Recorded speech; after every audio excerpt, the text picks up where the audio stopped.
안녕하세요. 김동석입니다. 9월 7일 아침 시장 하도록 하겠습니다. 오늘 새벽에 끝난 미국 시장은 하락을 했죠. 지난주에도 계속 하락했는데 오늘도 하락했습니다. 노동절 휴장 후 첫 거래일이었는데 주가는 하락하는 모습이 보였습니다. 미국 시장은 요 근래 정강후약의 모습이 보이고 있습니다. 정강후약은 약세장의 특징이기도 한데요. 지난번에 아시겠지만 잭스로 미팅에서 제롬 파월이 강력한 매파 발언을 했고 그 이후에 금리 인하에 대한 기대감이 이제 사라졌죠. 그 사라지면서 시장을 이끌어갈 만한 재료가 거의 없는 상황입니다. 제가 항상 말씀드리지만 금리 인상을 이길 수 있는 재료는 금리 인하나 동결입니다. 그거 외에는 이 시장을 바꿀 수 없죠. 결국 연준은 시장이 많이 하락하길 바라는 게 아닐까라는 생각도 해보는데요. 그 결과는 좀 더 지켜보셔야 되지 않을까 우리 생각해봐야 됩니다. 그런 와중에 골드만삭스는 또 연준이 미국을 연착륙시킬 수 있다 뭐 이런 얘기를 하죠. 인플레이션만 잡으면 뭐 연착륙시키는 거야 어렵지 않겠죠. 문제는 뭐냐면 인플레이션 잡을 때까지 금리 인상이 시장에는 악영향을 미칠 거라는 생각을 해봐야 되겠다 뭐 이런 생각 해봐야 될 것 같고요. 미국에서 FMC 회의가 이달에 있습니다. 21일 아마 있는 걸로 제가 기억하는데 21일, 22일 이때 자이언트 스텝 0.75% 금리 인상 가능성이 이제 시장에서 70%가 넘어가기 시작했다라는 게 상당히 좀 중요하고요. 제가 서비스업 구매자 관리 지수가 43.1이 나왔어요. 근데 시장 예상치보다도 적게 나오면서 시장을 압박하는 그런 모습입니다. 그렇지 않아도 시장에 재료가 없는데 호재보다는 악재가 더 많은 시장의 모습인데요. 미국 시장은 올해 4%를 넘길 확률이 굉장히 높거든요. 제가 아마 올해 4% 넘을 거라고 무료 방송에서 얘기를 했었는데 그게 올 초에 얘기했죠. 결국 4%대를 예상하는 얘기가 많이 나오고 있어요. 그래서 만약 4%라고 한다면 올해 세 번의 FMC가 있죠. 그렇죠? 9월, 11월, 12월 이렇게 있어요. 그때마다 거의 자이언트 스텝에 근접한 빅 스텝 이상의 금리 인상 가능성이 굉장히 높죠. 시장 일각에서는 세 번 다 자이언트 스텝을 할 수도 있다는 얘기도 있었거든요. 근데 문제는 뭐 어떻게 될지 봐야 되겠죠. 제가 볼 때는 4%를 살짝 넘기는 정도. 그러니까 이번에 9월에 자이언트 스텝을 하면 둘 중에 하고 11월, 11월 둘 중에 한 번은 자이언트 스텝을 하고 한 번에 빅 스텝을 하지 않을까. 뭐 이런 생각을 해봅니다.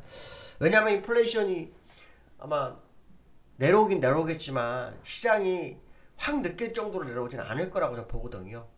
이게 오랜 기간 후에 터진 거라서 시간이 좀 필요하다 이렇게 보시면 될 것 같고 실제로 이번에 유가가 조금 내려왔죠. 조금 내려왔어요. 지난달보다 평단가가 좀 내려온 상태이기 때문에 아마 그 기대감이 있을 것 같아요. 그렇지만 뭐 시장이 확연히 느낄 정도 6% 5%막 이렇게 들어가지는 않을 거라는 거죠.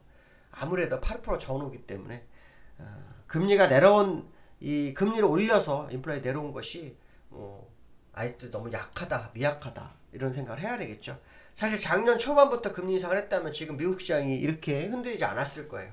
작년에 인플레이션을 내비둬 버렸고 금리 인상 안 한 게 지금 와서 이 문제가 생겼다는 것만큼은 생각해야 될 것 같습니다. 지난번에 잭슨 홀트에서 제롬 파월의 발언이 시장에 어려움이 있었다 뭐 이런 말씀 드렸었는데요. 이번 주에 연준 당국자들이 엄청나게 발언을 많이 합니다. 어저께도 제가 잠깐 얘기했었죠. 파월 할 거고요. 부의장 레이얼 브레이드너 그 다음에 로레타 메스터 이제 클레블랜드 이 사람이 4% 얘기를 했었죠. 그 다음에 찰스 에반스 크리스토퍼 윌러 그 다음에 에스더 조지 뭐 이런 사람들이 발언이 있을 거예요. 그래서 이들 발언이 되게 중요한데 이 중에서 찰스 에반스가 상당히 비둘기죠. 비둘기인데 이 사람이 어떤 식의 발언을 하는지도 참 궁금합니다. 제가 볼 때는 얼마 전에 매파적으로 그 비둘기가 다 돌아간 모습이 있기 때문에 찰스 에반스가 또다시 그런 발언을 하는지도 봐야 되겠죠. 일단 미국 시장에서 그나마 시장이 기다리는 재료는 13일 날에는 소비자 물가지수죠. 아까 말씀 유가가 좀 하락했기 때문에 약간 내려올 수 있는데 이것이 금리 인상을 바꿀 만큼의 하락률이 나오지는 않을 거라고 봐요. 물론 시장의 분위기는 조금 좋게 할 수도 있을지 모르겠어요. 그렇지만 그것도 뚜껑을 열어봐야 돼요. 왜냐하면 유가 조금 내려온 거로 완전히 바뀌지 않는다는 거죠. 다른 어떤 지표들도 같이 내려와야 되기 때문에 뭐 좀 더 확인이 필요한 상황이다 이렇게 말씀을 좀 드리고 싶네요. 자, 미국 시장을 보시면 다우는 0.5%대, 나스닥 0.7%대 하락의 모습이 보이는데요. 사실은 어저께 국내장이 상승을 하고 마감을 했어요. 환율이 올랐는데도. 근데 어제 미국장이 우리나라장이 상승하게 된 계기는 해외 민인 선물 영향이 굉장히 컸어요. 해외 민인 선물이 뭐 0.8%까지 갔었고 장 끝나고 뭐 1%도 갔었거든요. 근데 결론적으로 뚜껑을 열고 보니까 본장은 그걸 다 반납하고 마이너스로 끝났어요. 그러니까 어제 우리나라에 반영하지 못한 부분을 오늘 반영을 해야 되는 거 아닐까라는 생각을 해봐야 되겠죠.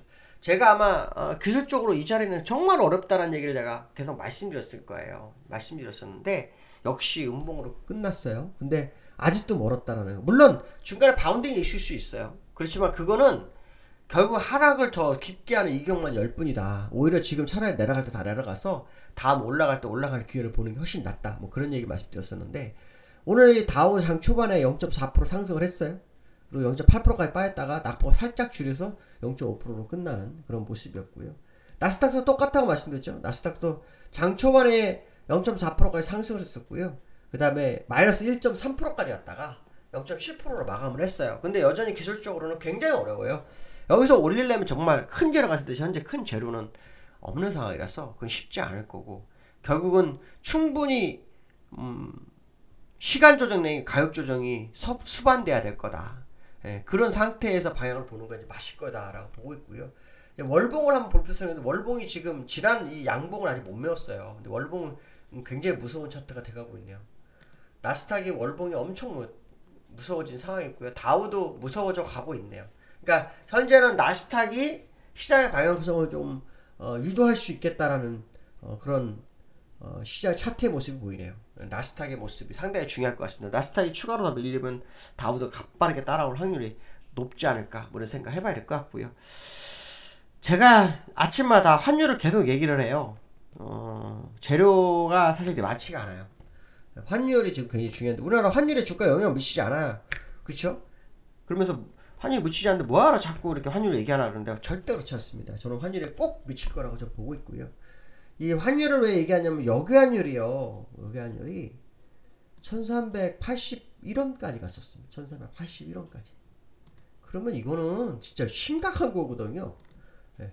환율이 1381원까지 갔는데 주가가 안 빠져요. 어제 어렵게 1370원대 그쵸? 71원까지 갔었는데 어저께 주가가 올랐어요. 진짜 희한한 시장이죠. 그쵸?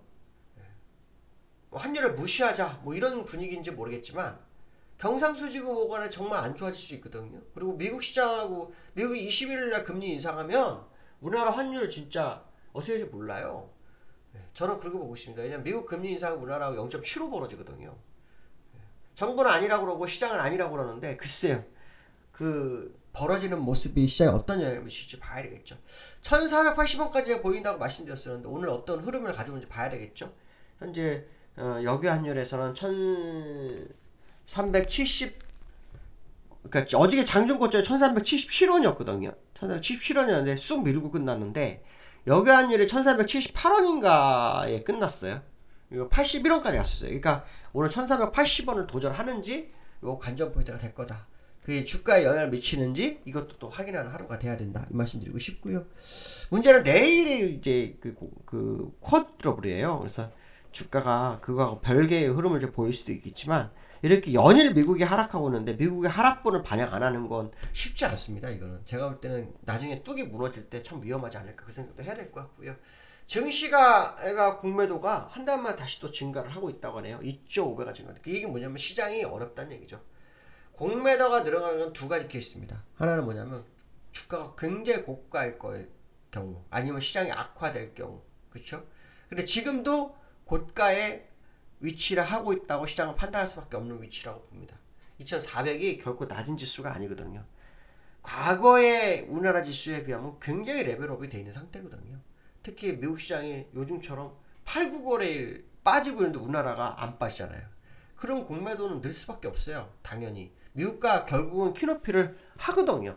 어떤 이유를 대서든 시간 차이가 생겨서라도 합니다. 그러니까 이런 부분도 좀 감안해서 뭐 시장을 좀 보시면 되지 않을까 이렇게 말씀드리고 싶습니다. 자, 오늘 여기까지 하겠습니다. 감사합니다.